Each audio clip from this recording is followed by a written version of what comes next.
Neighbor, Eric Jenkins, Mike Kemley, Stephanie Meyer is absent, Justin Adrian is present, Mickey Sandifer, and Lindsay Constance.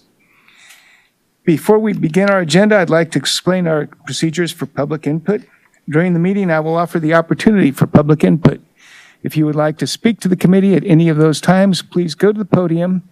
I will ask you to state your name and address for the record. Then you may offer your comments so that members of the audience can hear your comments. I would ask that you speak directly into the microphone. By policy, comments are limited to 5 minutes. After you are finished, please sign the form on the podium to ensure that we have an accurate record of your name and your address. There are 4 items on tonight's agenda. The first item is a Tobacco 21 presentation. This item relates to raising the age to purchase tobacco products to 21.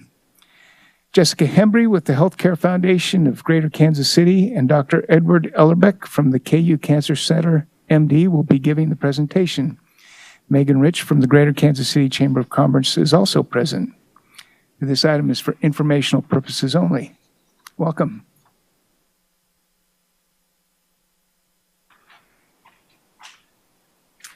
Good evening. My name is Madison Rich, and I'm with the Greater Kansas City Chamber of Commerce. I am the Healthy KC Program Coordinator there. Healthy KC, just to give you a quick background on that, is a partnership between the KC Chamber, Blue Cross Blue Shield, and a number of regional health and wellness leaders. It's an effort to advocate for real solutions that help shape individual, organizational, and environmental change through a collaborative, community-wide partnership. It aims to create a culture of health and wellness in Greater Kansas City, and it focuses on 5 areas of health and wellness: active living, healthy eating, behavioral health, workplace wellness, and tobacco use cessation and prevention. Can I advance this? Okay, there we go. The Chamber plays a major role in making the Greater Kansas City region the best place to live, work, start, and grow a business. And we believe that in the 21st century, businesses that are the healthiest will grow the fastest. One way to help support that is by raising the age of purchase and sale on tobacco products tobacco products, including alternative nicotine delivery devices and paraphernalia, from 18 to 21. This is known as the Tobacco 21 KC effort. So according to an article by the Ohio State University College of Public Health, the total annual excess cost to employ a smoker is $5,816. You can see the breakdown there. The cost of excess absenteeism is $517. The cost of presenteeism, lower on the job productivity that results from nicotine addiction, is $462. The cost of smoke breaks, $3,077, and excess healthcare costs, $2,056. For organizations of any size, this can really add up. Now I'm going to turn it over to Dr. Ed Ellerbeck, Chair of Preventative Medicine and Public Health, Director of Cancer Control and Population Health at KU Cancer Center, and the Tobacco 21 Action Team Chair. Hi, I'm Ed Ellerbeck. I'm with KU Cancer Center, where I also lead the Cancer Control and Population Health Program and the Department of Preventive Medicine and Public Health. And we're passionately interested in the issues related to Tobacco 21, which would increase the age from 18 to 21 for the sale of tobacco and vaping products, as has already been described. Now, part of the reason that we're really interested in this is it relates to the fact that most smokers start when they're actually young. Okay, this says that 95% start before the age of 21, but the vast majority of them actually start before the age of 18. So if we say most people started before the age of 18, why are we concerned about raising the age to 21?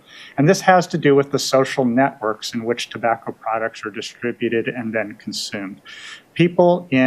So our seniors in our high schools are 18 years of age. They can legally purchase these products, and they tend to share. They're generous with their friends at school, particularly younger classmates. And that's really how our 13, 14, 15, 16-year-olds get it.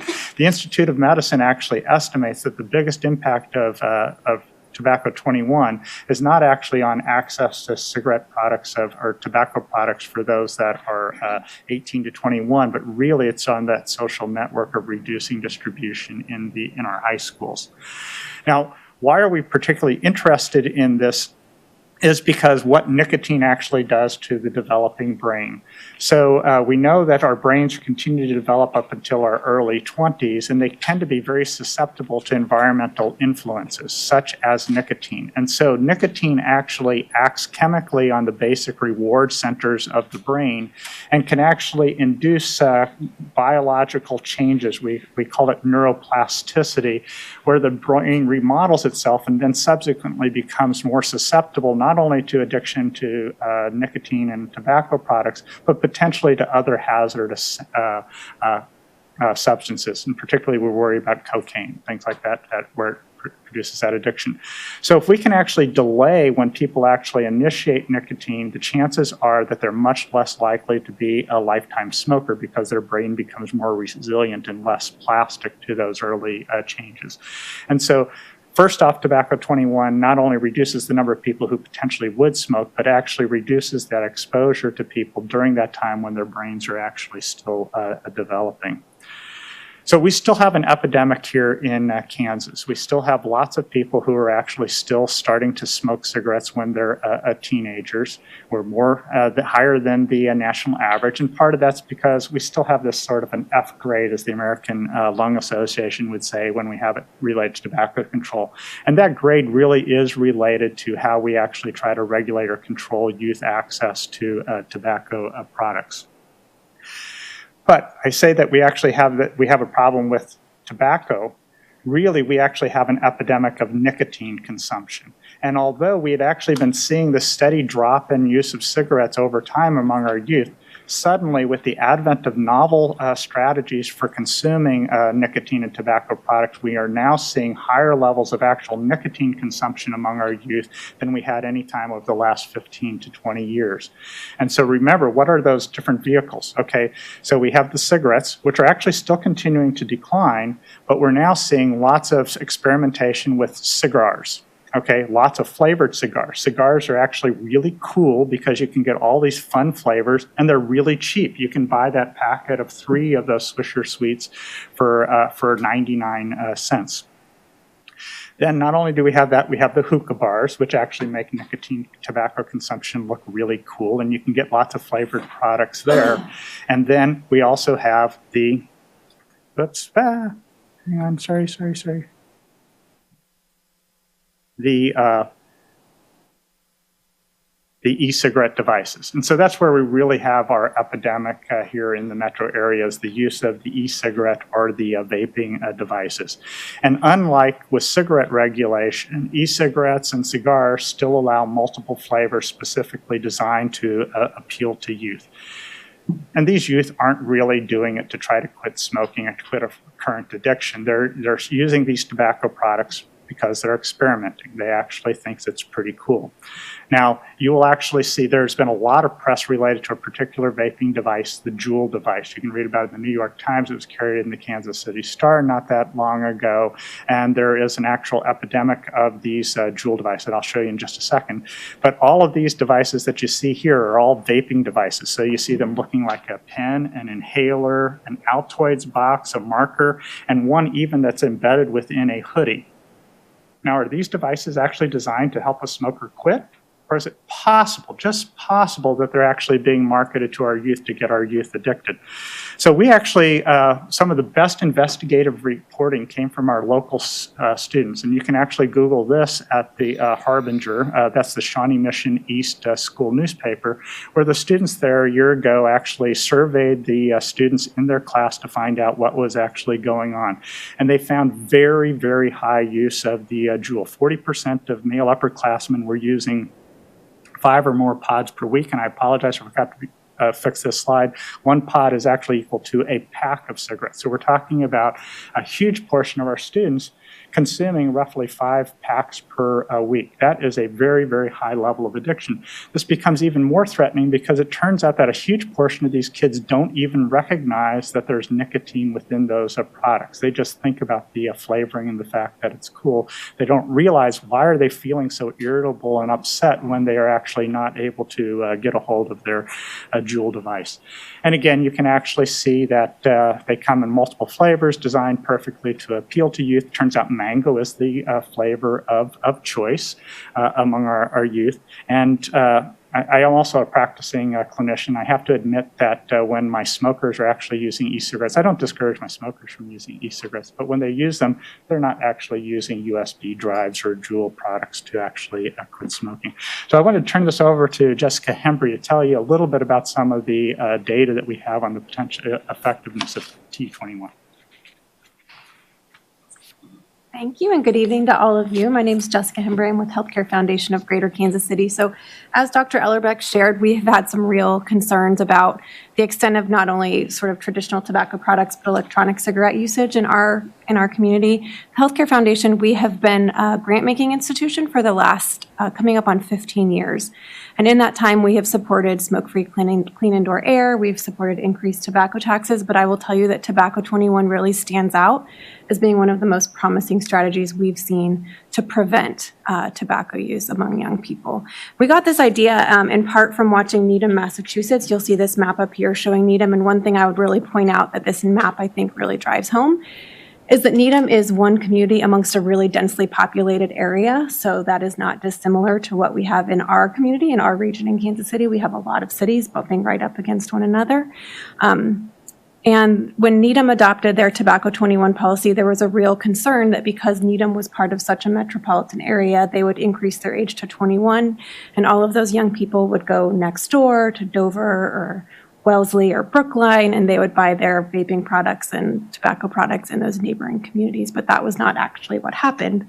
In Needham, the youth smoking rate in the first 5 years after they passed their Tobacco 21 policy decreased from 13 to 17%. That's a 46% decrease. By comparison, the 16 surrounding communities only saw a 20% decrease in their youth tobacco rate. And again, we just simply don't have tools in the public health community that can do this. Tobacco 21 really does stand out as being pretty notable in the extent to which it's able to reduce youth tobacco use. And the data coming out of Needham just continues to grow stronger and stronger. The smoking rate in Needham is at 8%. That's 56% lower than the statewide average in Massachusetts. The rate of smoking in pregnancy, which of course is a very particular time that we pay attention to. Smoking is bad for you all the time, but smoking when you're pregnant is double bad because it's not just bad for the mom, it's bad for the baby. And smoking during pregnancy in Needham is actually 90% lower than it is any other place. And when we think about the ages when women tend to have babies, that 18 to 21 timeframe is a really important time to make sure that moms aren't smoking. Lung cancer is 24% lower among men and 33% lower among females in Needham. So all of this data, I think, combined led us on the Healthy KC team to feel like the Tobacco 21 policy was something that we wanted to pursue in our communities. And you'll see up here a map of kind of where we are in terms of our Tobacco 21 work in the Kansas City area. We're really, really proud of this map. It represents a lot of work, a lot of city council meetings. We've learned a lot about how city government works over the last 2 years. And at this point, are really thrilled that almost 1.5 million people in the Kansas City metro area live in communities that are Tobacco 21 communities. So for the work that our foundation does, about 85% of young people in the service area that we work with live in communities with Tobacco 21. The three largest cities that have not adopted it are Shawnee, Blue Springs, and Raytown, and all of those communities are having some sort of conversations at this point. So we're really happy that we've seen this catch on so much in the community. And I do think Kansas City and the Kansas City area really does stand out as being among the leaders in the U.S. on this. When we started doing this Tobacco 21 work, there were 45 cities in the U.S. that had adopted Tobacco 21 policies, and that number now stands at 290 in 19 states, about 80 million people now living in Tobacco 21 communities. So with that, I'm happy to answer any questions you all have, and we have other folks in the audience who I'm sure would be willing to do that as well. Thank you. Pretty good presentation. Any discussion from the council? Lindsay? You mentioned the rate of conversion from e-cigarettes to cigarettes. Do you know what number that is? As far as young people who start on e-cigarettes, what percentage do convert to regular cigarettes? I'll see if Dr. Ellerbeck knows that off the top of his head. No, I do not. I think the rate was, I know the relative rate, I think, is about 4 times higher than people who weren't using e-cigarettes before. So I had a relative rate, but I didn't have an absolute rate. Okay. And then you were talking about the impact on young brains. You mentioned the main concern is making they're more likely to become addicted. Are there other concerns on young brains that are different than, say, somebody who's 25 and begins using nicotine? Kind of what's the difference? There's some concern, particularly related to ADHD or attention deficit hyperactivity disorder. We know that it's actually smoking is substantially more common there. We can't always tell if it's a chicken or an egg phenomenon, but some of the epidemiologic studies suggest that it may actually relate to earlier initiation. But it's not 100% clear. More of our studies actually are coming from mice because they let us open up the mice and look at their brains. You can't quite do that with little kids, and that's where some of the data which is good. I've got to get it. I've got to sound like a mad scientist here. But those were the studies really that showed the predilection to cocaine dependency with early initiation of nicotine. I'd also say on the brain front, I think if you look at the adolescent brain, it is really the perfect storm for setting the stage for addiction. You have young people who are very susceptible to peer pressure. They're developing their executive function. They want to look cool. There's something that's really going to ping their brain in a certain way. So it really has been described to me by neurologists and others as sort of the perfect storm for creating the scene for addiction with that 16, 17-year-old brain. And then my last question was, you mentioned the data from Massachusetts. Do you have similar data to the metro area in other cities that have passed it and what you've seen as far as youth smoking rates? We do not yet. So we're, the Healthcare Foundation and Children's Mercy have partnered to be fielding some survey work to really look at how that's playing out in the Kansas City area. And of course, with these policies, it takes a few years of data to be able to make any firm conclusions, but we're getting a lot of data. We've done, in the meantime, some youth focus group data where we've actually gone out and spoken directly to young people in these Tobacco 21 communities and heard directly from them. They know very much which communities are Tobacco 21 communities and which are not. They know where they can get nicotine and where they can't. So young people know about these laws and they matter for their behavior. And I think that's important to know. And if you don't mind, just to clarify, Ginny, do you have a data on the conversion rate for cigarettes? I don't have the exact numbers right now. I mean, we say there's a large portion of youth that are trans. Actually, if you're going to talk, you probably should come up here and sign in. I apologize. I just wanted to see if I had I will, and I'll sign in. I'm Ginny Chadwick. I'm from the Preventing Tobacco Addiction Foundation, or tobacco21.org, but I work specifically through the University of Missouri. And I was on the city council and the first bill sponsor for the state of Missouri policy in Columbia, Missouri. So I've sat in the chair where you're sitting. And as far as conversion rates, we are seeing a large number of youth transition from e-cigarettes to combustible tobacco products. It's not transitioning them off, as in long-term smokers, right? But as far as the exact rate, I think that Dr. Ellerbeck is right that it's hard to make that direct conversion. Thank you. Any other comments? Mr. Jenkins? Yes, I'd like to have you to address that situation where over in Topeka, the courts found that that was not an appropriate thing to do. It imposed restrictions on people between 18 and 21 years of age. Yeah, so that's actually in contradistinction to the findings of the state attorney general. So actually, we were actually very surprised to hear that ruling from a single judge there that affected just the law in Topeka.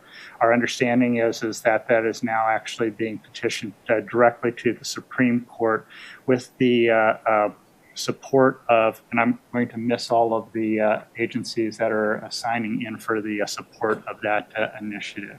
I mean, obviously they have the support of all the public health departments, the Campaign for Tobacco-Free Kids, the American Lung Association, American Heart Association, American Cancer Society, but it's also the Council of Mayor.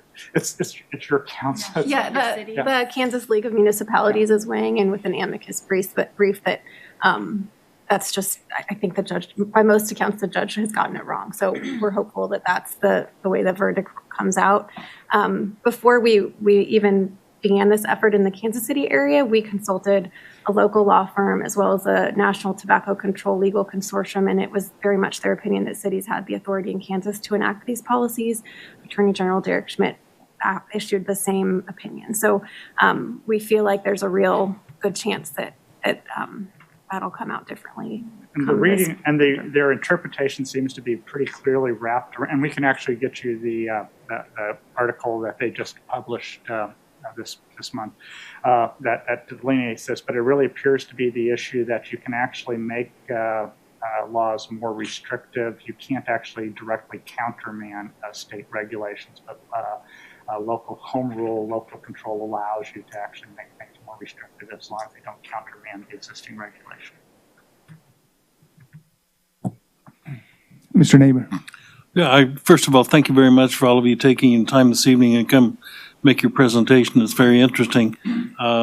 Also, the map there showed where all the people are already taking part of this. And as a person that has never ever used tobacco literally in my life, I have some definite personal opinions about it. But I can also see from the standpoint of sitting up here, as you suggested, the fact that this is going to come to the Supreme Court and things, and your information certainly going forward is going to be very important to me and the way I would vote for it and things, because my tendency is to support the Tobacco 21. But I think there is somewhat of a gray area in there right now.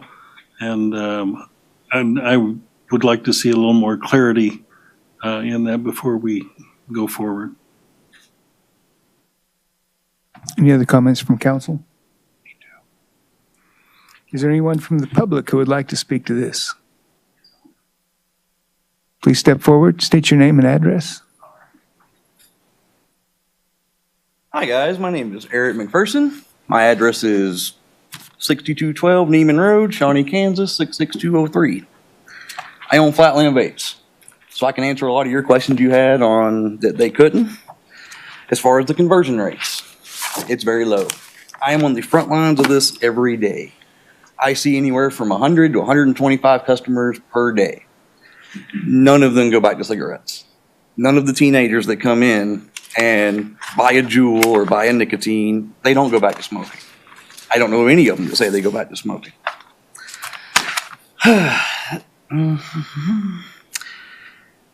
They pulled out Neiman, Massachusetts as their benchmark here.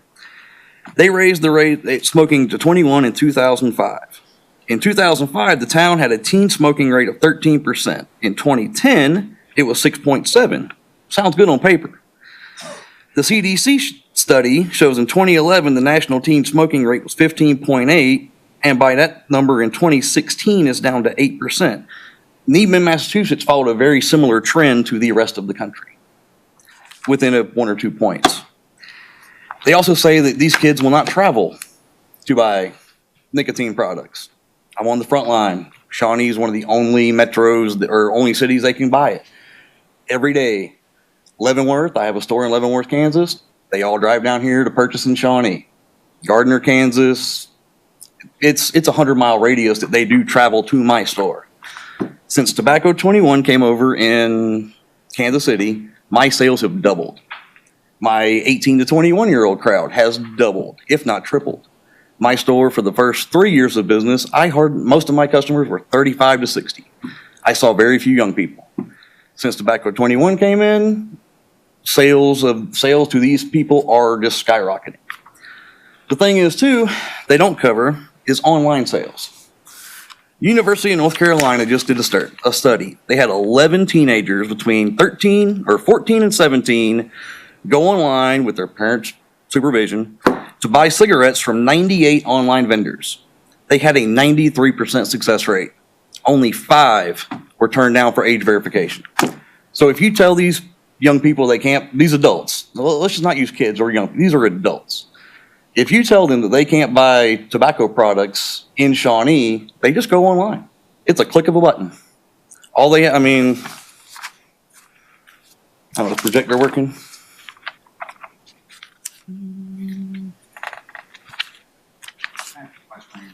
Yeah. What percent?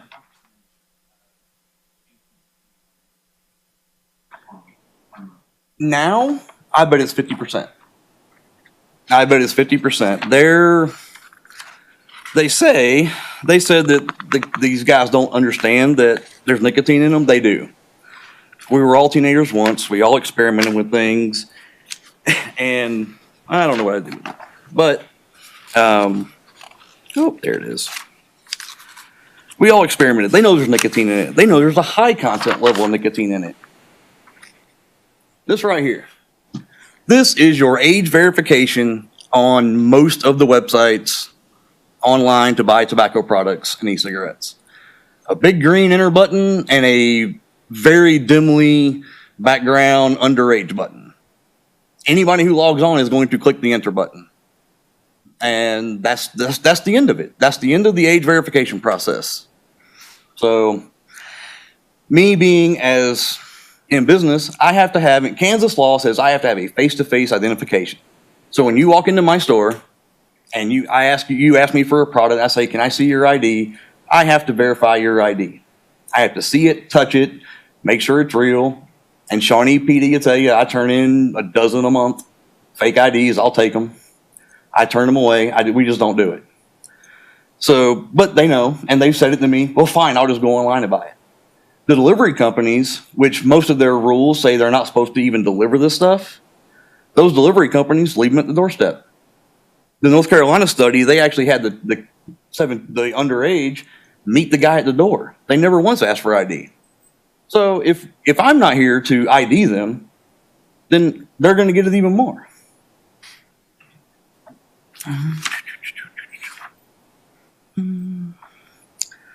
Kansas has a bright line on what being an adult means. In the state of Kansas, we consider someone an adult when they turn 18 years old. We expect them to pay taxes, vote for elected officials, take on crippling amounts of student loan debt. They can enter legal contracts, get married, make healthcare decisions, and they can go to a adult jail for doing crime. At 18, they are considered to be adults. Part of adult life is making adult decisions.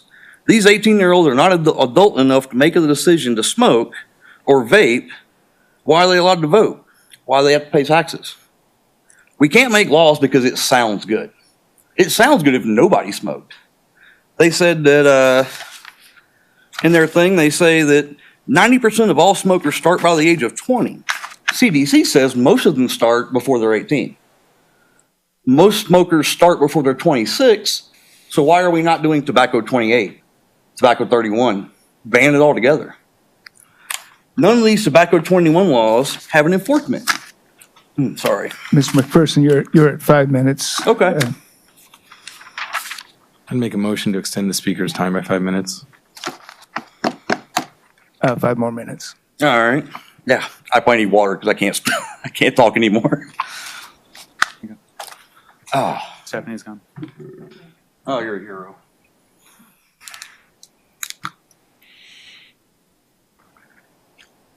Sorry, guys, I do not do public speaking. Terrifies me. Oh, where did you cut me off? I lost it. So, yeah, there's no enforcement on tobacco 21. If a 19-year-old is stopped with nicotine products or tobacco on them, there's no crime, there's no citation, there's no nothing. The only thing it does is stop the sale of it in the city. Why is that? And I believe it's because Kansas state law says it's 18. I have to be licensed through the state of Kansas to sell tobacco products. That law says 18. When I moved in Leavenworth, it's a tobacco 21 city. There is a store up there that openly sells to anyone above 18. I did contact Tobacco 21 and said, who does the enforcement? They told me to reach out to city council or who does the tobacco enforcement, which is the state. I contacted the state. The state tells me they don't even have sting operations for 18 to 20 because the state law is 18. They don't employ people to go try to buy underage between 18 and 21. And as far as I know, in Leavenworth, we've never had anyone try to buy on a controlled buy between 18 and 20. They've tried on the under 18, which is what all the state enforcement does, but there has not been an attempt yet, to my knowledge. Oh, also in Needham, Massachusetts, even though the stores cannot sell the tobacco products anymore, they did poll the local high school students. It made no difference on their ability to get a hold of it. Part of the problem, I'm against cigarette use. I smoked for 22 years, 2 packs a day. I picked up vaping in 2008 when it was nobody knew anything about it. And in 2012, I quit my job to open my stores. I have seen the lives I have saved. I believe in the products, but if you go Tobacco 21, cigarettes are everywhere. Parents smoke, grandparents smoke. The teenagers who are hooked on these nicotine devices, they just go get cigarettes now. That's where your conversion rate comes in.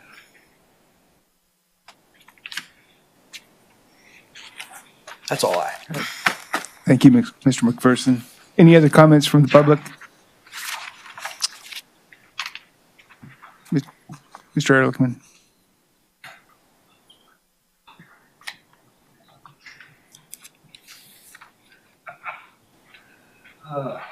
Good evening. Ray Ehrlichman, 7510 Garnett Street. Can you tell us your apartment number too, please? Beg your pardon? Can you tell us your apartment number as well, please? Apartment number 7. Thank you. You have a problem with an apartment tenant? I just wanted to. Okay, I was just curious. Thank you. Reformed smoker, quit 12 years ago. Take exception to something that the doctor said, that he was surprised about what happened in Topeka because of the contradiction with the Attorney General. The Attorney General is a lawyer. Sorry, Mr. Rainey. Lawyers give only opinions. When the case went before the court in Topeka, you had one lawyer had an opinion that it was good, and one lawyer that had an opinion that it was bad. The only opinion that matters is what the person wearing the black robe sitting on the bench says. So the Attorney General is no different than any other lawyer. You can line up 10 lawyers, you'll get 10 different opinions on a case. That's what the judge says. Mr. McPherson took away part of what I wanted to say about 18-year-olds to 21-year-olds. We rely a lot on 18-year-olds. They go into the military. I was in the military when I was 17. I was in Vietnam when I was 19. And I guarantee if somebody told me I couldn't have a cigarette when I was 19 in Vietnam, they'd be wearing a combat boot, and I'd hate to tell you where it would be. They would have trouble sitting, I'll tell you that much. Mr. McPherson said that the people at 18 to 21, they can engage in legal contracts. They can sign leases. They can do all kinds of things. You don't think they're old enough to make a decision about whether or not they should smoke? Nanny government does not belong in this country, and that's what that's becoming. The last great experiment in nanny government occurred in 1919 with the 18th Amendment to the Constitution of the United States, Prohibition. And that lasted until 1933, when it was repealed by the 21st Amendment. 14 years. Now, Mr. Adrian, I'll ask you a question. You're the history teacher, right? Yep. I'm going to give you an assignment. During that 14-year period, when booze was illegal, how many people were killed in the United States because of it? I know we see the TV shows and the movies, the Untouchables and all that, but how many people were killed? The famous St. Valentine's Day Massacre was over a territory dispute in Chicago. But that was less than a dozen people. Beg your pardon? That was less than a dozen people in that massacre. I'm just using that as No, one I know. example. But how many people You're in right. the 14 So years? crime did go up when that did Crime happen. went up, but it was disastrous crime. And you also had people that weren't criminals that would go to dinner with their wives or husbands or whatever and wind up being the victims of a police bust and go to jail because they had bought booze in the thing. As a matter of fact, another little research project would be where did Joe Kennedy get all his money from? From the stock market? Sir? From the stock market? No, before the stock market. He ran booze. Oh, okay, before that. Okay. Right, right. He smuggled booze in from Canada. That's what paid for the Kennedy kids' college. But back to the person that's 18 to 21 years old. I mean, if you're going to put a restriction on cigarettes or smoking or tobacco, why don't you put it on everything? Tell them they can't go into the service until they're 21. Tell them they can't get married until they're 21. Make 21 the legal age of consent. You can't have relations unless you're 21, and if you do, it's statutory rape. Nanny government does not belong in this country. And that's what this Tobacco 21 project is all about. I disagree with it. I think it's wrong. I told Mr. Sandifer in a conversation on the phone about a month and a half ago that I thought it was wrong, particularly with regards to people that could serve in the military. And Mickey says to me, well, they'd be exempt. I said, what do you mean they'd be exempt? He said, well, I called to make sure they'd be exempt, otherwise I wouldn't support it. I said, what do you mean they'd be exempt? And Mickey, you remember what you said to me? He said, well, you know, they'd be buying it at the commissary up in Leavenworth. Well, that's not exempt from a Shawnee law. What happens if they come down here to visit family or friends? No. If somebody's 18 years old, they're an adult. Treat them like an adult. Let them make adult decisions. The government has no place in making it for them. That's my comment. Thank you, Mr. Ehrlichman. Any other comments?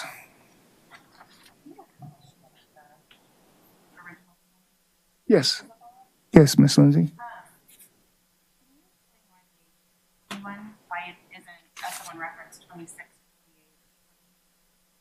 So that was, so it is correct that the developing brain actually does continue to develop up until 26.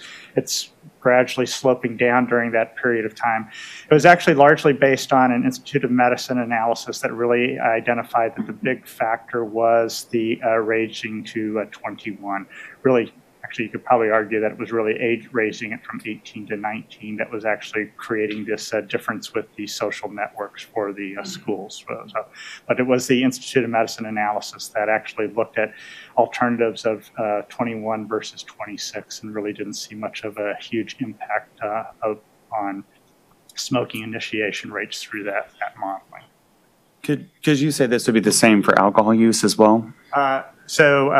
Yes. So one of the issues is that, yes, so the 18 to 21 is similar to what we're currently doing with alcohol. And I think the evidence for that is the reduction in driving deaths and fatalities associated with the raising of that. And prohibition, there was a decrease in cirrhosis. But,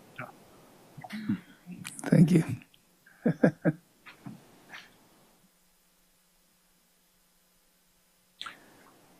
John Smith, 23321 West 45th Terrace, here in Shawnee.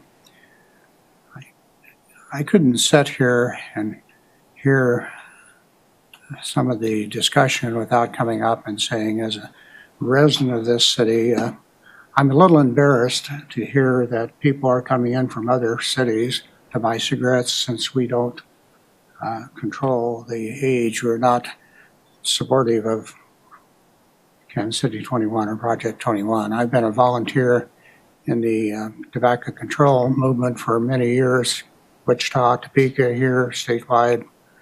And I think the evidence is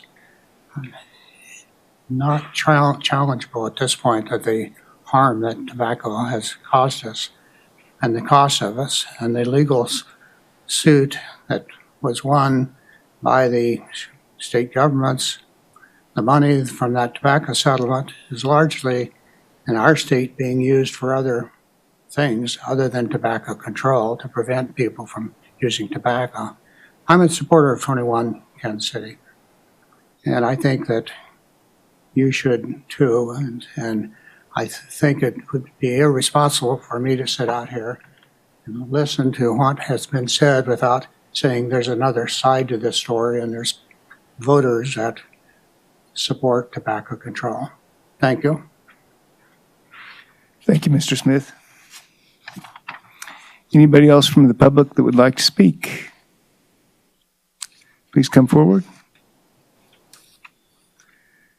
State your name and address. Paul Jones, 6901 West 69th Terrace, Overland Park, Kansas, 66204. I would like to get a little clarification. The one thing I've heard over and over here tonight is that tobacco, nicotine itself is what's hurting kids' minds. I'd like to know if it's actually the combustible tobaccos, the vaping, or if they've both been combined. I think that's a big thing right now too. With vaping getting such a bad rap, so to say, yes, there's nicotine in it. Yes, the kids are getting a hold of it. Yes, when they're under the age, that's bad. But I'd like to know if it's the nicotine itself or the combustible, or if we've been wrapped up into another study. Thank you, Mr. Jones. Any other comments from the public? All right. Again, this is information purposes only. I think we have one.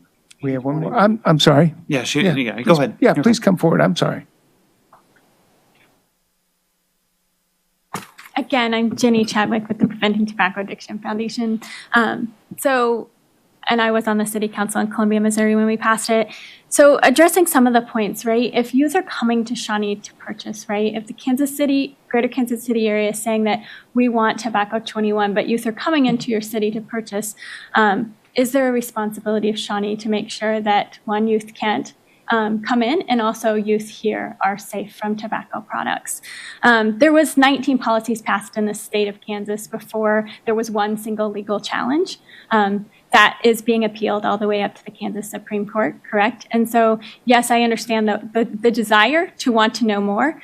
More policies have passed in Kansas since that legal decision was made, and there's a vote tomorrow in Holcomb, Kansas, to pass it there as well. So Parsons, Kansas passed it after the decision was made of Topeka. So cities in Kansas are moving forward with Tobacco 21, knowing that Tobacco 21 saves lives of kids alive today, right? So kids that are alive today that will become addicted to nicotine and die from the product are being saved by passing it now, right? The longer you wait, the more kids that become addicted in your community. So the online thing is an issue. We're working on that at a federal level, right? You guys, as city, municipal, government cannot control the online area. We are actively working with the federal government to do regulations on that. If 50% of the purchasers are those 18 to 20-year-olds, as the vapor shop indicated, when he said that 50% of his purchasers are 18 to 20, right? It is a social circle issue. And when we talk about the IOM report, just to back up what Ed Ellerbach said, the Iowa Institute of Medicine published a 400-page document on what the implications would be on Tobacco 21. And what they found was they actually looked at 19 to see if that was the best place to raise it to 21 and 25. And they found the largest percentage. It would reduce the 15 to 17-year-old use rates by 25%. So they would reduce initiation of those in 15 to 17-year-olds. And that's our primary target population because it is those youth who, through social circles, get their tobacco products from that 18 to 20-year-old.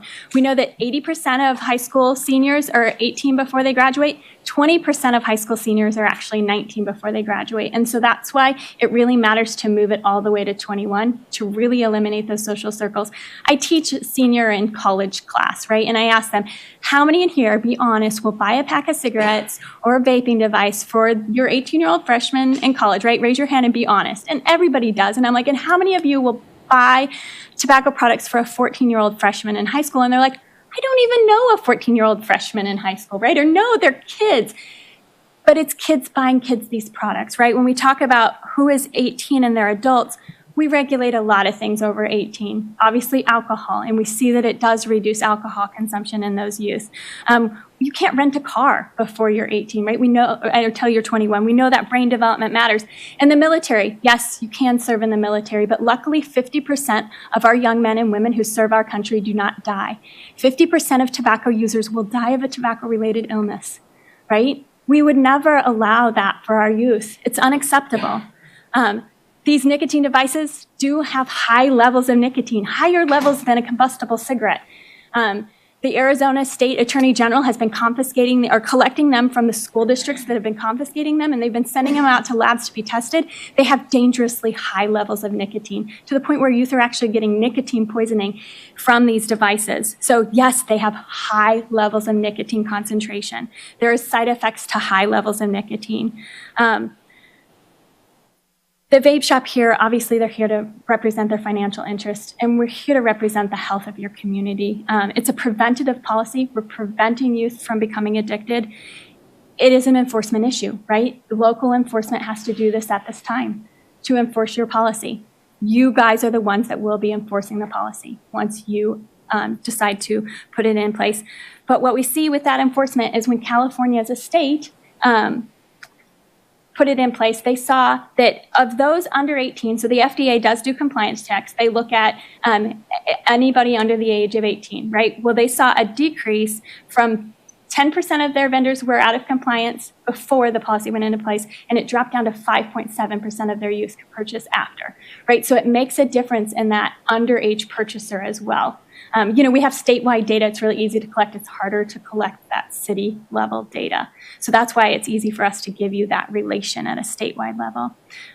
Thank you guys for considering it, and thank you for letting us have the time. All right, thank you so much. All right, sure. I know, we're ready to move on. So your vapor website, Vapor Beast, I went on that while we were talking, and it got to the point where it said age verification.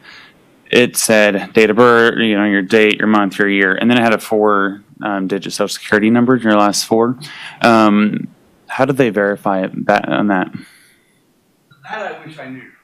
There's been new rules and regulations on age verification, and I have a circle of 800 shop owners, and we discuss, it's supposed to work. I have personally used my 15-year-old son's card on VaporBeast with his information, and it has gone through. Again, and Do you change the year of birth? yes, And then you use the same last 4 of his social? yes, and it does go through. And that was only one website.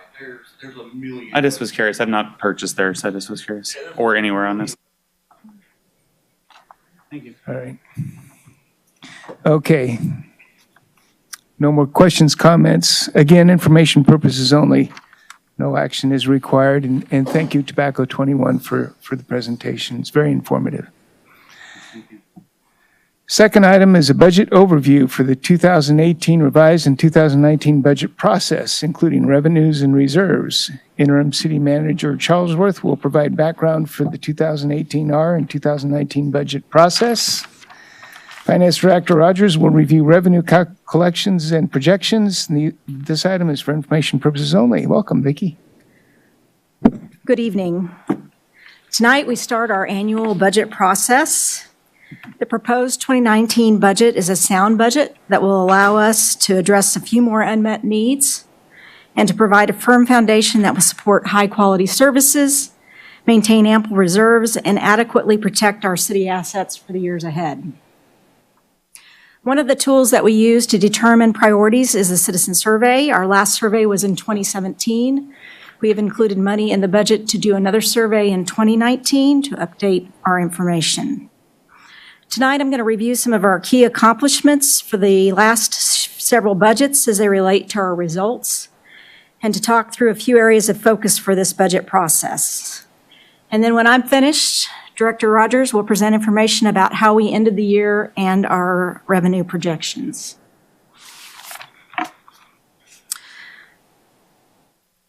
So over the last several years, we've continued to focus on public safety, adding 12 firefighters and 7 police officers, approving construction of a new fire station and equipment, adding a full-time mental health co-responder, and implementing court security. In addition, the 2018 R budget fully funds emergency siren replacements, and the proposed 2019 budget includes an additional 2 police officers dedicated to community outreach, 1 fire prevention officer, and 1 building inspector. For each position that is proposed, there is justification sheets included in your agenda packets.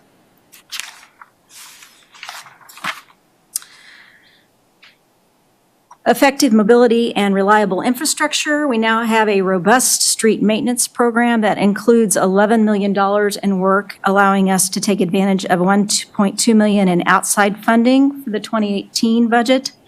And the 2019 budget includes $6.9 million dedicated to street maintenance.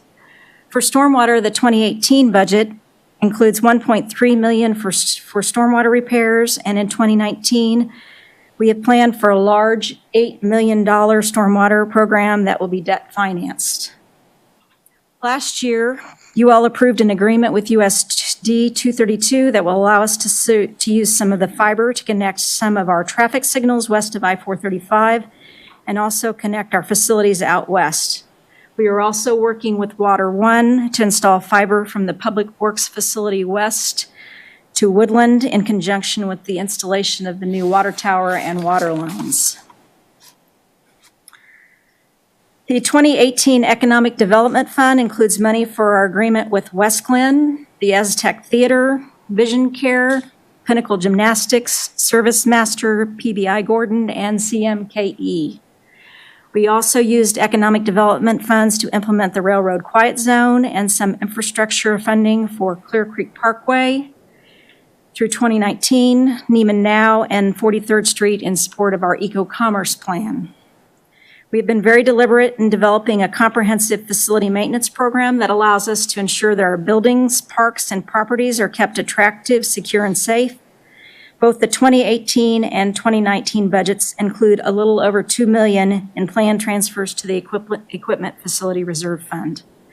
And in a few minutes, Caitlin Gard will present information about the capital improvement plan and the maintenance improvement plan, and she will talk about some of the planned projects scheduled for 2019.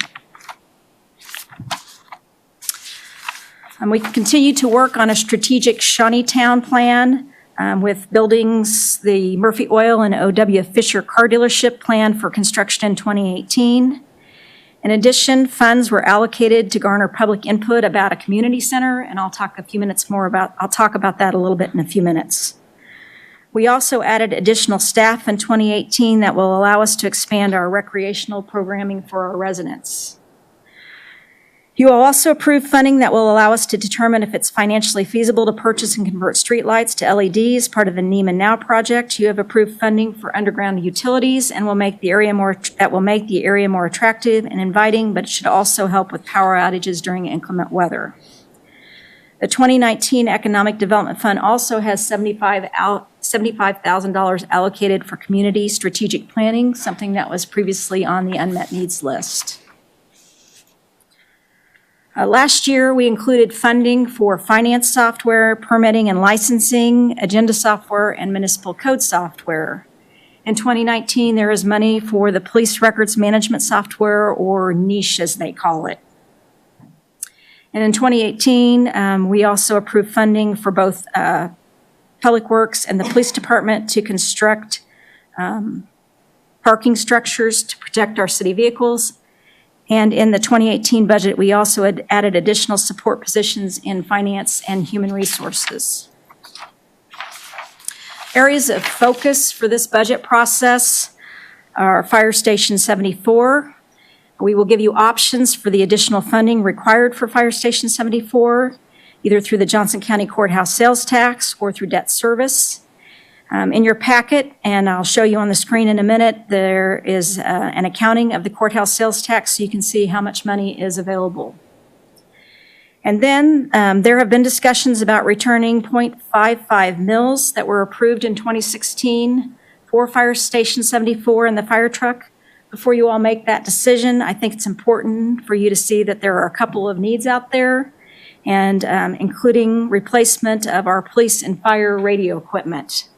There's a federal mandate that requires all public safety radios transitioned by 2021. Captain Larson and Sergeant Miller in the audience, and if you have questions about that particular project, they could speak to those. It is right now included as an unmet needs in this packet, and at this time, radio replacement is not forecasted in the budget anywhere. I would say that there is adequate revenue from the Johnson County Courthouse sales tax if it is only used to fund the increase in the fire station project cost, but not to fund both fully the fire station and the radio project. And then something that is always at the back of our minds is our reserves. We want to make sure that if we had a large disaster or some type of business interruption, that we have the ability to operate and provide services to our residents. In your packet, I talked about 3 funding options for the increase in the cost for the fire station, and there are advantages and disadvantages to each. Option 1, if we funded just the increase with the county courthouse tax, it would allow us to use the balance of the courthouse tax to fund other projects. It doesn't use future capacity in the debt service fund. The disadvantages, it limits the capacity of the courthouse tax for other projects until 2019. So pretty much whatever the current reserves are in that fund, and then also through 2019.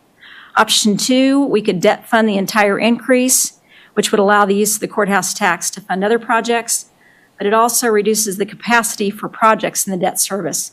And those projects could be things that are not public safety that you might want to fund. And then the third option would be to use the courthouse tax and fund the entire project, which would allow the city to roll back the mill levy, but it would also limit the capacity of the courthouse tax for other uses until 2021. And as a point of reference, this is an accounting of the forecast for the courthouse tax. As you can see, we have only used $500,000 each year that have gone towards reserves to help us match the 5 police officers grant we have, and also the warning sirens that you approved earlier this year. So there would be funds available in the county public safety sales tax to make up that difference or to fully fund it. We have, based on comments we have heard from residents and elected officials, those things we like to call unmet needs.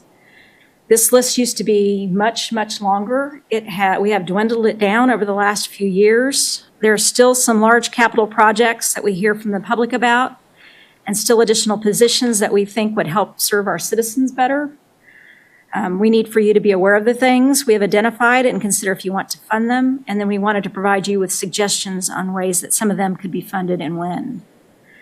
As we go through the budget process, if there are things that we have not identified that you have heard from people about or that you want us to research, we would ask you to please let us know, and we would be happy to do that research and if we make a presentation to you. We aren't asking for any decisions tonight, though.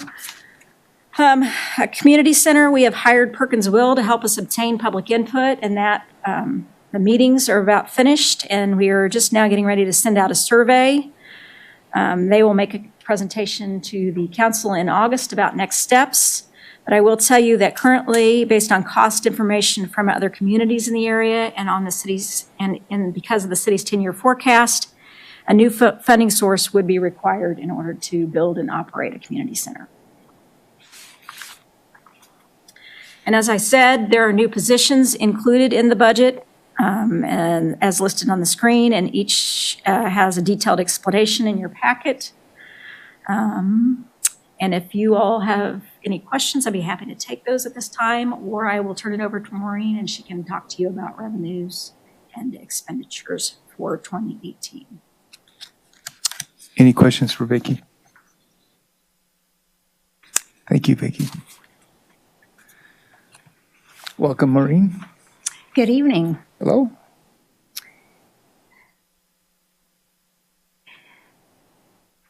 Twenty 2017 ended the year favorably compared to the budget, and we ended up with 1.16 million over in revenues, and it's broken down as it shows here between the sales tax, property tax, other revenues. Actually, franchise taxes were down a little bit because of the mild summer, and then also to a smaller extent, over time, there's been a little bit of erosion in just the telephone, landline telephones and cable. They may switch around providers, but as a whole, they're dropping a little bit. Expenditures were 6% to the good, almost 3.1 million. The main reasons for that, actually, over half of that was related to personnel costs. Some of the newer positions that were approved, it was the timing of when those were actually hired. There was a lag, and then also just vacancies throughout the year with a kind of tight labor market. Also, as we've had for the last several years, fuel prices, gasoline and diesel have continued to be low. They're starting to go up a little bit now in 18, but during 17 they were low. And also the cost of snow removal due to very little snowfall. So we have to budget for those things as if they happen, but when they don't happen, then we end up with an overage. So all of that together, revenues and expenditures, we were 4.2 million to the good in reserves, and we ended 17 with 45% reserves as a percentage of revenue. You will notice that that percentage is going down a little bit because in the mathematical equation, as the revenues go up, that erodes just a little bit. Just to give you an idea of where those expenditures historically have come in relation to budget, going back to 2008, there were some years where there was quite a bit of unspent budget, and then going into the recession, it got to be less. And then it coming back up a little bit. What we'll look at tonight on projections, look at assessed valuation, probably spend more time on that than pretty much anything else. That's the basis of our property tax. Look at a little bit about sales tax trends and other revenue sources. We are projecting, as we normally do here at Shawnee, that we project revenues conservatively.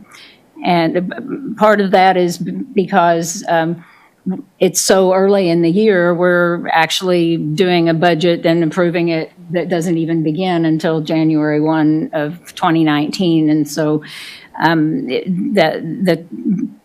the structure of how the Shawnee budget has been put together is generally to keep those revenue assumptions conservative. Just to give you a little bit of quick idea of where our revenues come from, in the general fund, the blue is sales tax, so that's our largest revenue source. That's around 43%. And property taxes, the next one, is about 35%. And the other franchise taxes, other charges and revenues make up the rest of that. So what we do as far as the assessed valuation goes in order to set up the budget and have some projections to build the budget on, the county appraiser comes and visits with every city around the 1st of March or so, and they provide a projection. That's this column over here. And then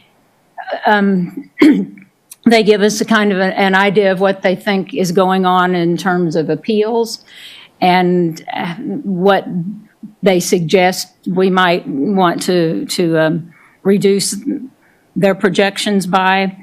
This year is an unusual year for appeals, as you all have heard. The valuations over the last few years due to the housing market, due to the economy, have been increasing, and so just for that reason alone, there is an increase in appeals, and then there are also alternate valuation methods, the dark store and different methods like that, that are also coming into play.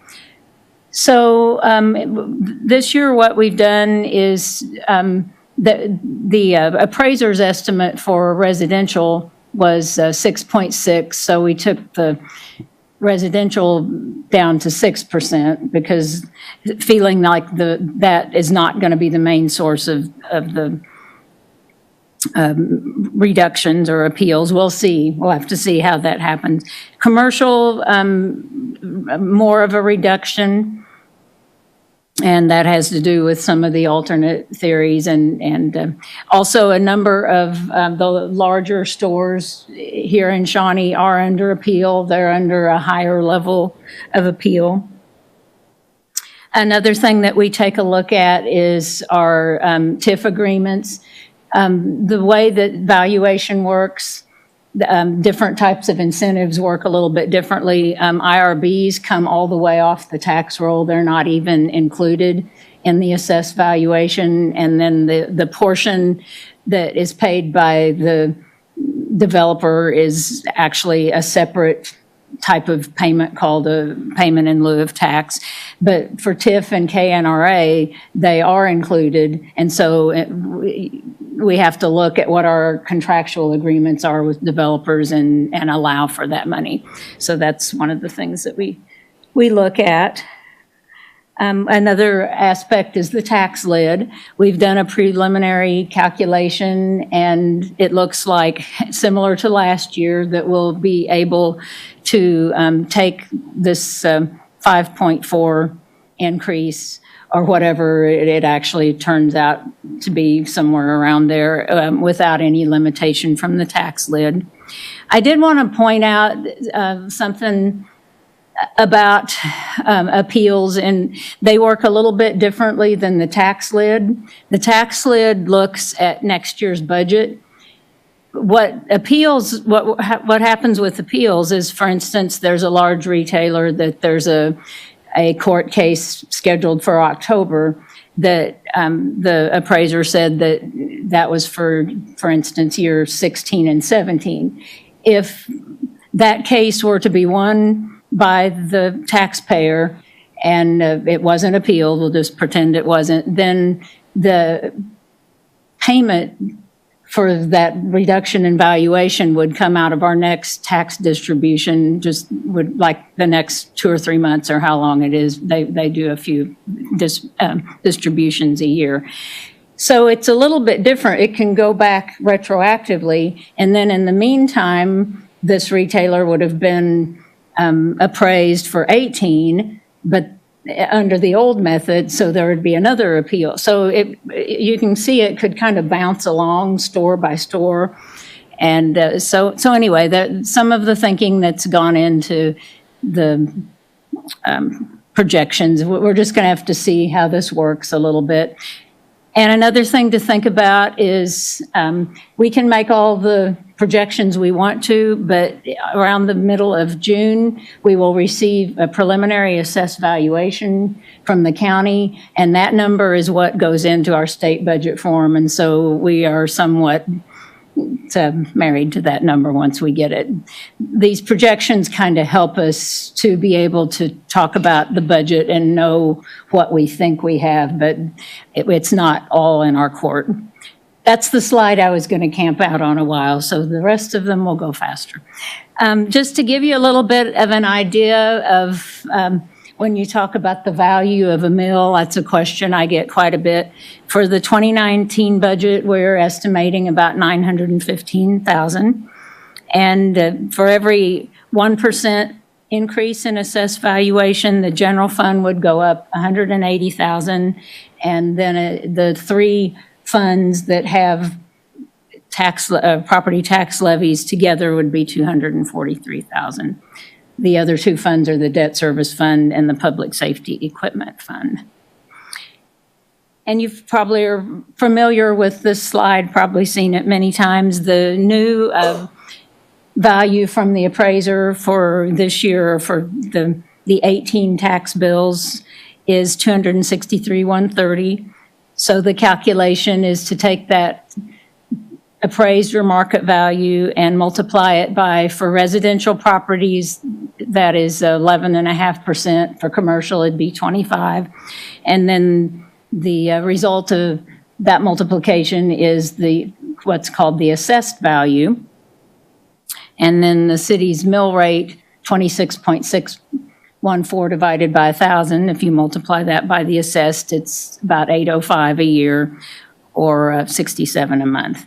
So that's the average household. But then if you take all of the properties in Shawnee and put them all together, this is what the late 17 tax bills were based on.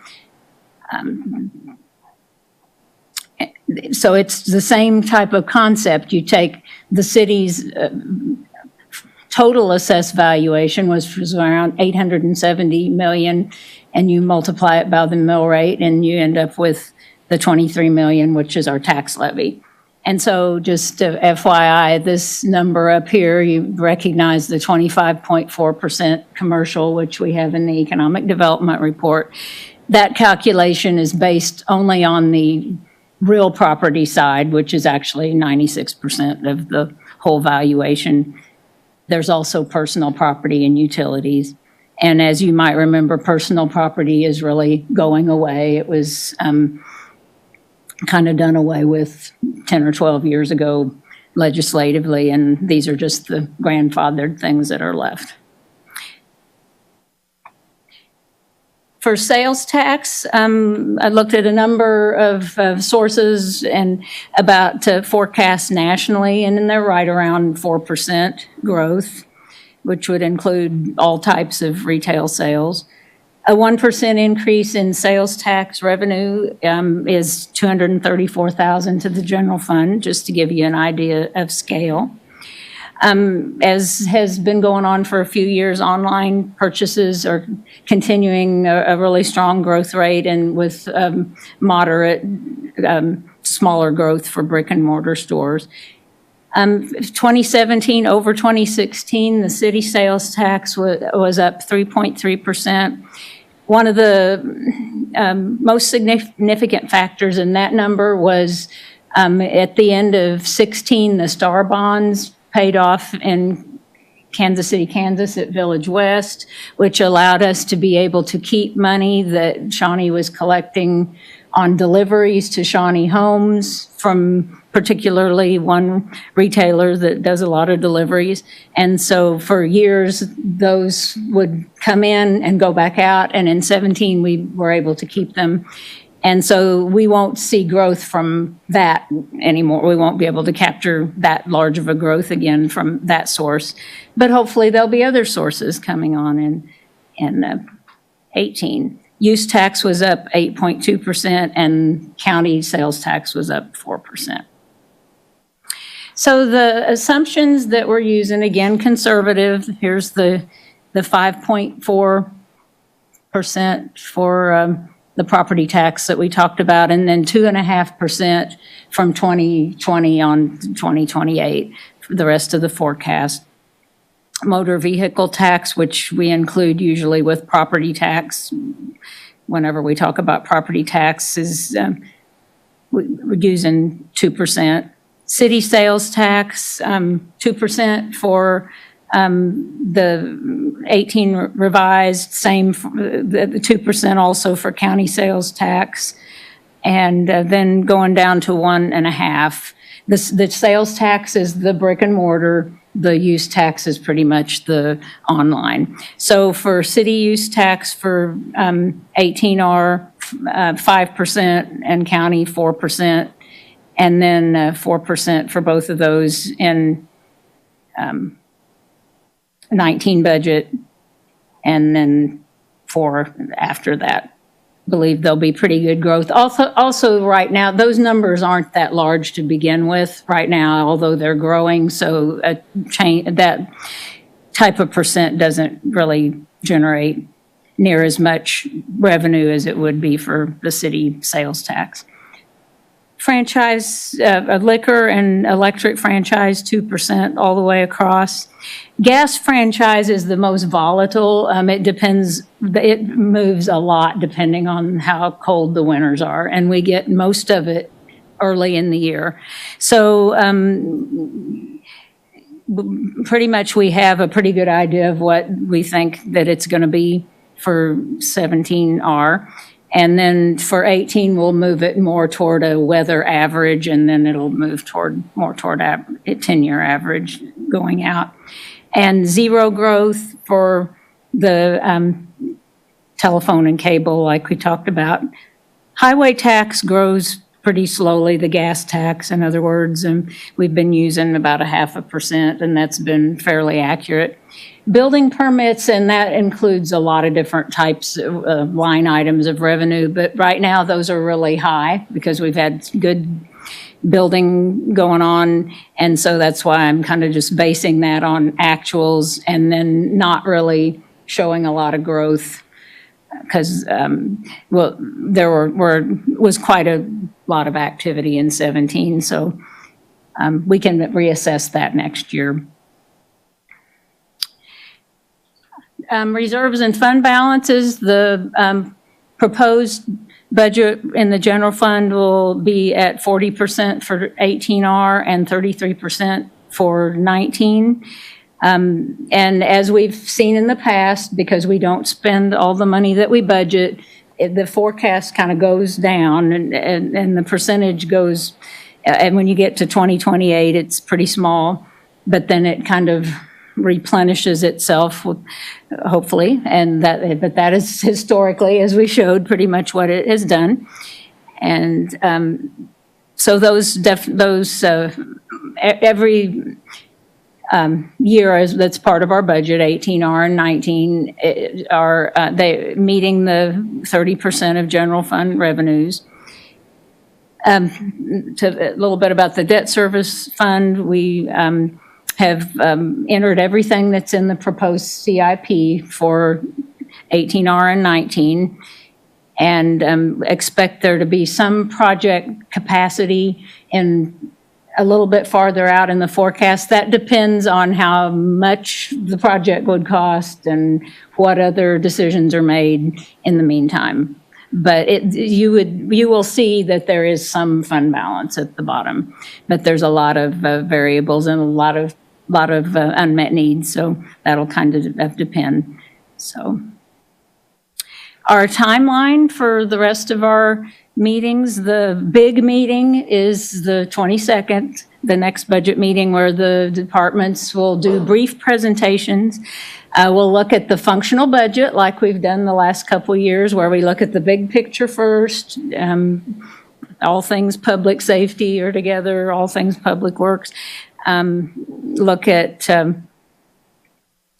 performance dashboard, year-end report, work plan, and then high-level view of the forecast with not going to show you millions of numbers up there. On June 5th, the SCDC and Visit Shawnee presentations, and then opportunity for you all to discuss and budget wrap-up, whatever, anything that you have that you may want us to look into between now and then. And then the schedule shows setting the budget limit and the date, the public hearing on June 25th, and then July 9th would be the public hearing for the 18 revised and 19 budgets.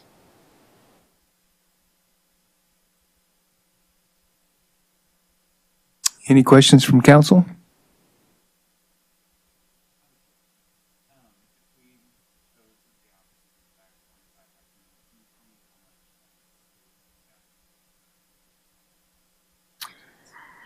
Let's see, that was in the packet memo. I think it was $16 and some odd cents a year. And that's based on that 263,000 number.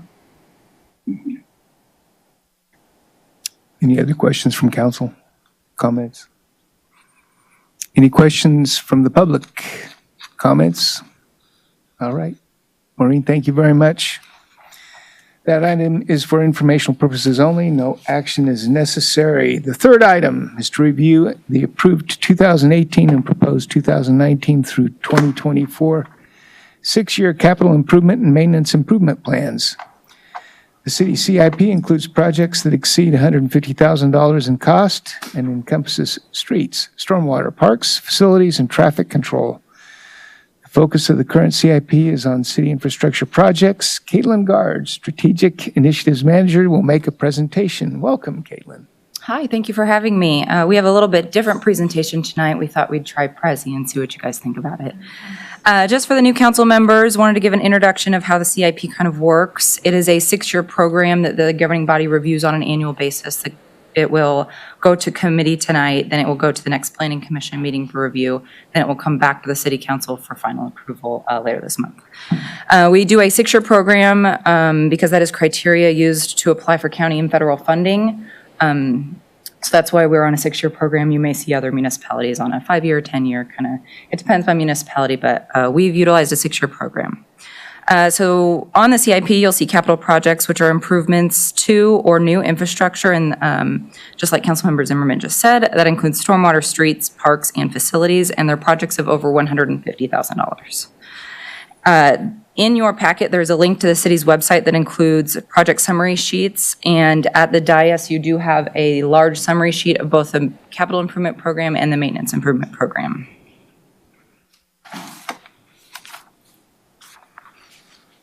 We do have quite a few changes this year. A summary of all of the changes to specific projects are included in your packet, and those are projects that have been added to the CIP or the MIP, and then also projects if their years have changed. Those are indicated in your packet as well. This year, we also created a maintenance improvement program. Similar to the capital improvement program, the maintenance improvement program, or the MIP, will track projects that manage our infrastructure and assets that are over $50,000. So any project included on that program will be over $50,000. Additionally, this year, we've moved the CIP and the MIP review to coincide with the budget process to better manage our debt projects and our future debt expenditures, as Maureen was just talking about. So from there, we'll go in about chronological order. We're not going to discuss every single project that's on either of the sheets in front of you, but if you would like to discuss projects that we aren't going to discuss this evening, I would be happy to try and answer questions. Otherwise, I have a number of staff here that are knowledgeable about these projects than I am. Okay, we'll see if I hit them first. So the first project we're going to talk about is in 2018, the Flint Street project, Johnson Drive to 62nd Terrace. This is our first street improvement program project, and it includes the removal and replacement of the existing street, installation of curb, sidewalk, ADA ramp, storm drainage facilities, new pavement markings, and it will include LED streetlights. This is an expansion of all of the remainder of our Neiman Now projects, which will hopefully be wrapped up by the end of the year. Within the next few council meetings, you will see final plans for Flint Street. You will also see that utilities have begun relocating, so that's what the work is going on over there. Next, on our maintenance improvement program, we will be upgrading many of our playground surfaces, including in 2018, we'll be doing J.C. Park, Douglas Highland Park, and Gamlin Park. This is just to upgrade the surfaces that are over 10 years old and allow for more accessibility for all children. So rather than a mulch-like surface, it'll be more of a flat, more solid surface. And then in 2019, we'll be upgrading the Herman Laird Park playground surface as well. Next, we'll be talking about the 75th Street project.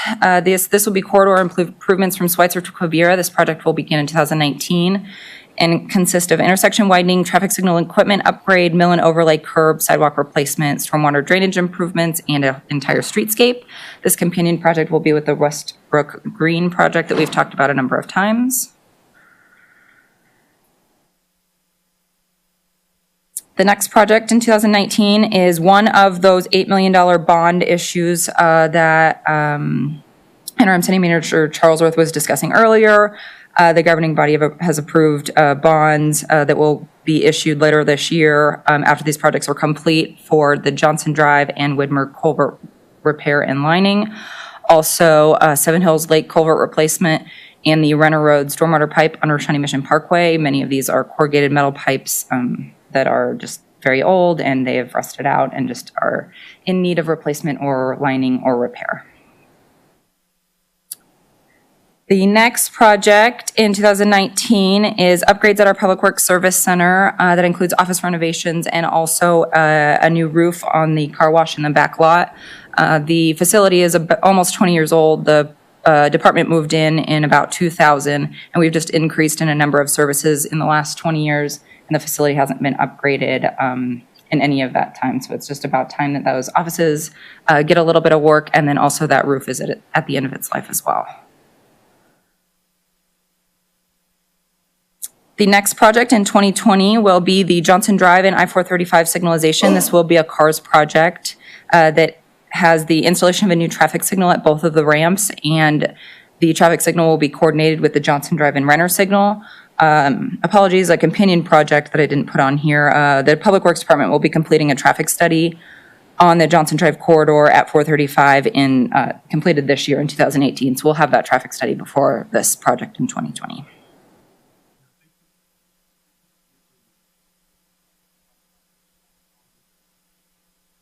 I believe so. The last that I heard is that it's still not on any radar at KDOT. The next project we'll talk about in 2020 is the 55th and Belmont Park. This is a 40-acre park located at 55th and Belmont, and specific improvements will be developed through a Parks and Recreation Master Plan that will be completed later next year.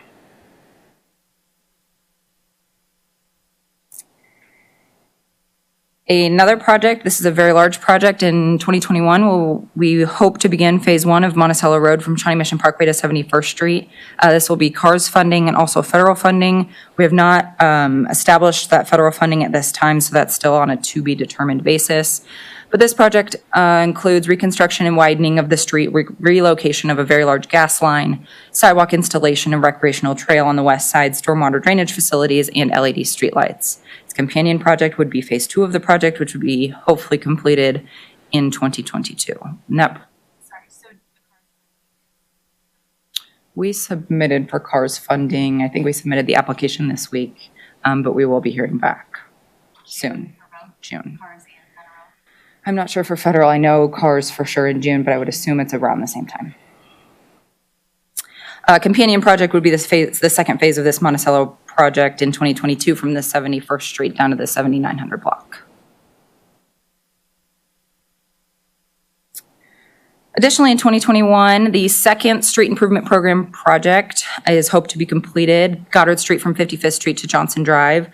Before we begin our second street improvement program, staff will review the criteria that the Citizen Task Force came up with just to make sure that that prioritization is still accurate and complete. Something may have changed in the criteria, additional traffic, additional cars traffic, additional pedestrian traffic, maybe there's a new school, something crazy might happen, just to make sure that those projects are in the correct prioritization and make sure that this is the most appropriate street to be completed under that program.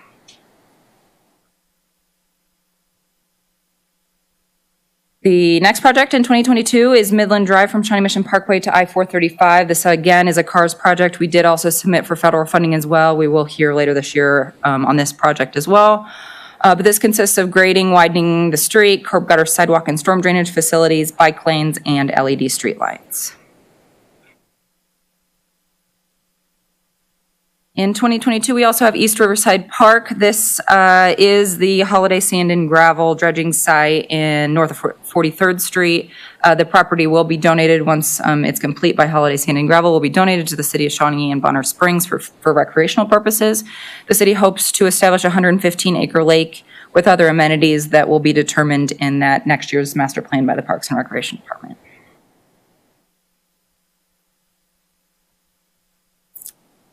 In 2023, we have our third street improvement program, Project Monrovia Street 55th to Johnson Drive. Again, before this project kicks off, we'll review those criteria established by that Citizen Task Force just to make sure that this is the most appropriate street at the time. But if we were to move forward with this, it would be the removal and replacement of the street, curb gutter, sidewalk, and storm drainage facilities, and also installation of LED streetlights.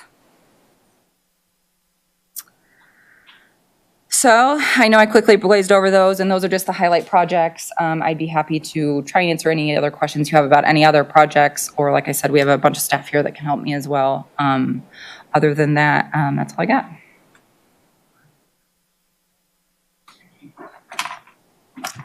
Yes, we're interested in trying to see what it would take to put a crosswalk at Hilltop in Shawnee Mission Parkway, and also the light at 71st and Flum, the traffic light.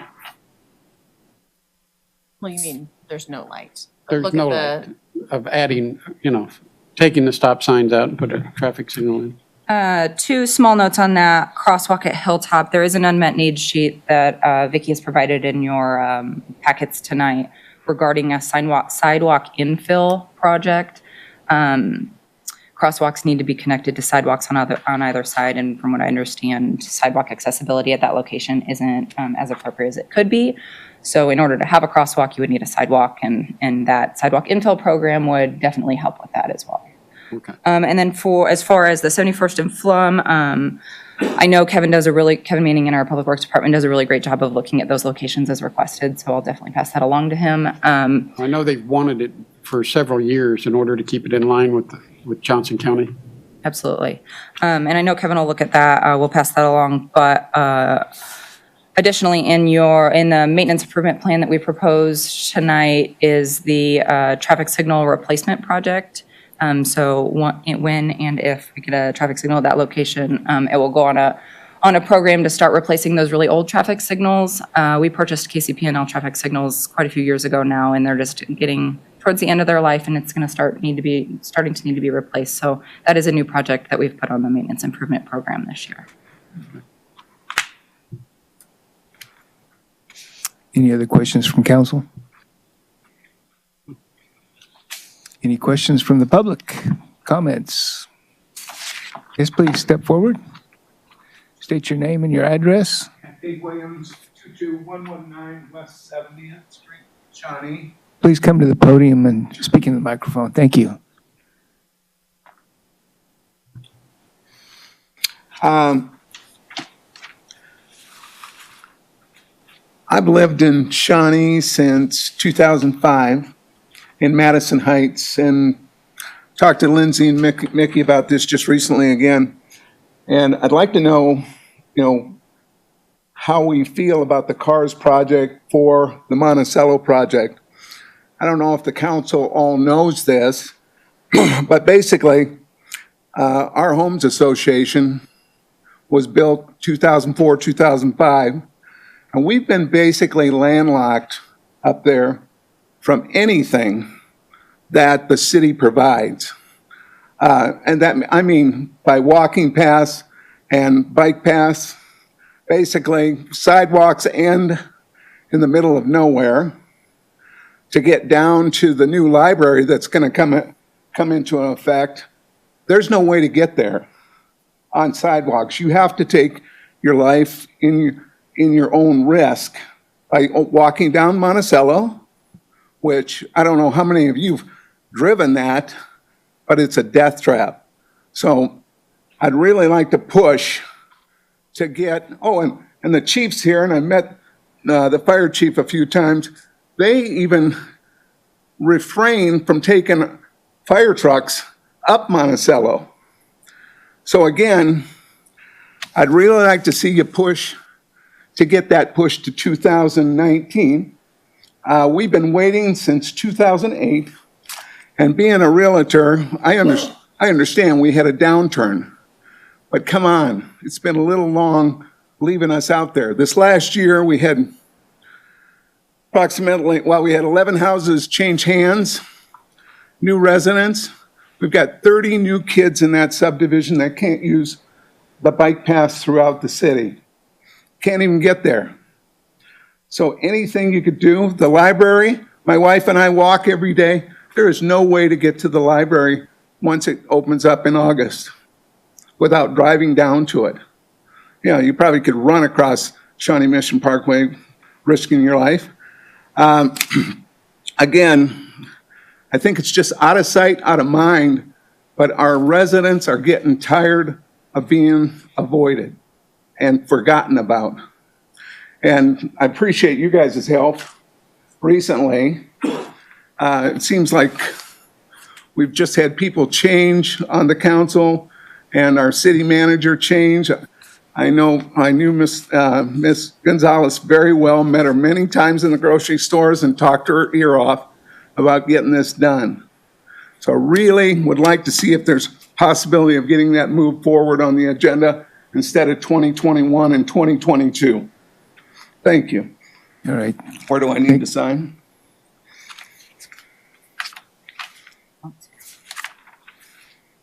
Thank you, Mr. Williams. Any other comments from the public? All right, again, that was for information purposes only. No action is necessary. The fourth and last item is to discuss remote participation for city council meetings. Over the past few years, several council members have inquired about participating at city council meetings by phone under certain circumstances. Stephen Powell, city clerk, will present research from other cities and answer questions. Welcome, Steve. Thank you. I just have a few slides that pretty much highlight what was already included in the packet. But I thought I'd go over real high level. Several other cities in Johnson County do it. Several others don't. And this, just so everyone knows what we're talking about, this would be for allowing council members to call in to a city council meeting if they're traveling or otherwise not able to attend in person. The League of Kansas Municipalities also has some very brief guidelines available for cities. If we were going to make any changes to our current policy, it would be PS7, which is our conduct of public meetings, and then we'll have discussion questions. Prairie Village, Mission, and Leawood currently have policies on the books that allow members of the governing body to participate remotely by any means available to them. Those policies are included in the packet. Overland Park and Lenexa were the two Johnson County cities that do not allow remote participation. And I also have a city clerk listserv where we can communicate with all cities in Kansas. And most of the cities who responded to that email on that listserv do allow it in their cities, mainly because their governing bodies are very small and many times they have to let members call in order to have a quorum to do business. The League does have some very brief guidelines on their website that basically say that cities can't allow it. And they just recommend that whatever situation you implement, that the person who is participating remotely as well as members of the public can hear and be heard both ways. And that the caller should be present for the entire portion of the meeting that's open to the public. So based on the 3 policies in our neighboring cities, we drafted some revisions to PS7 that would allow council members to call in to council and committee meetings. They could do 2 council meetings and 2 committee meetings a year. They would be considered present and in attendance. They could cast votes. They would need to be connected for the entire meeting. Items that they would not be able to participate in would be executive sessions, as well as retreats or off-site meetings or some of those other types of meetings that happen from time to time that aren't really conducive to having a call-in system. The meeting chair would also need to be physically present, so whoever's chairing the meeting could not participate remotely. We would also need a physical quorum to be present at the meeting. So that would be 5 members of the governing body for city council and 4 members of the city council for council committee meetings. They would need to provide 24-hour notice. Should be connected in time for roll call so that they can be reflected in the minutes as participating remotely. And then the chair would have the right to excuse a member who is participating remotely if they're having continued technology issues or interruptions or delays that are lasting for more than 5 minutes. So the policy also says that if there is a delay or an interruption, that discussion should be suspended for up to 5 minutes so that that council member can try to reconnect and get back into the meeting. But it does give the chair the option to end that call if it's happening continuously. And that's kind of what we came up with based on what our neighboring cities allow, and be happy to hear your thoughts and questions. And at the end of the day, it's a policy decision for the governing body to either decide to do it or not. All right, thank you, Stephen. It's very informative. Any questions from council? And Mr. Neighbor? Just technology-wise, what are we talking about? Using your cell phone, using some of us that are sort of computer illiterate and very old? All the other cities that I talk to have that person who is going to be participating remotely call the mayor's cell phone, and then that phone is placed at their microphone so that they can be recognized and be heard. We're also working with our audio vendor to see about having that capability through a conference bridge that would be an option as well. Just take your grandkid with you. Spider phone? That would be one option, but the other option is just to use our current AV system. We're able to do conference calls in this room now. It just doesn't record. So we would need to get that piece fixed so that the minutes could pick up the remote participants' comments. What might be the cost of doing that? I have a call into them, and they're going to troubleshoot a couple of things with me tomorrow and make sure that it's not something that we can do on our side, and then they'd have to give us a quote. But I don't know. I don't think it would be too much to have that done. So. Any other questions, comments? I have one, Stephen. There were a couple cities that elected not to do it. Any idea what the rationale was for not doing it? I talked with the city clerk in Overland Park, and she said that their sort of, or I guess I shouldn't say their philosophy, her philosophy was that city council members should be present at the meeting, and that if a member is absent, then as long as they still have a quorum to conduct business, then they're still able to conduct the business of the city. The other city didn't really provide any reason for that, but I know that it's at my clerk conferences, it's something that comes up a lot. So I know that I think as more people get more comfortable with this idea of participating remotely, that we'll probably see more cities come on board with it. I thought it was interesting in my research that most of the cities that I did talk to are small towns out in western Kansas, and they all said that if they don't allow this, then it's almost impossible for them to have a quorum because their governing body members, may be traveling for work and or out on the farm. I mean, I just got all kinds of interesting answers. So, right. And one more question on my behalf: if we do forward this to a public meeting, do we have an idea of the time that we would make it effective immediately, or?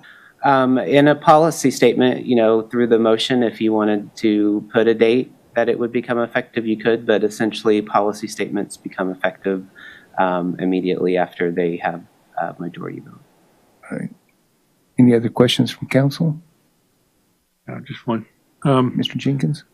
We had a number of communities that you talked to. There's a number of communities I guess we didn't talk to. Oh, definitely, yeah. So we don't know what they do, like Roland Park and Westwood, and some of the Fairway, some of the other communities that are in the Johnson County area. No, usually when I do I try to compare us to Olathe, Leawood, Lenexa, and Overland Park. Those have always sort of been our comparable size. Okay, that's fine, but I just wanted to mention that because we just don't know about the other ones, what they do. Okay. I'm happy to give them a call. I know all those clerks. Any more questions? Anybody from the public, any comments? Seeing none, the recommended action is to forward the proposed revisions to policy statement number 7, conduct of public meetings regarding remote participation to the May 29th, 2018 City Council meeting for approval by the governing body. I'll accept a motion.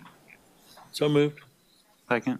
Motion has been made and seconded on this item. All those in favor say aye. Aye. All those opposed, nay. Motion passes. All right. That concludes our agenda for the evening. I will accept a motion to adjourn. Motion to adjourn. Motion has been made and seconded. All those in favor say aye. Aye. All those opposed, nay. Motion passes. We are adjourned. Thank you, everybody.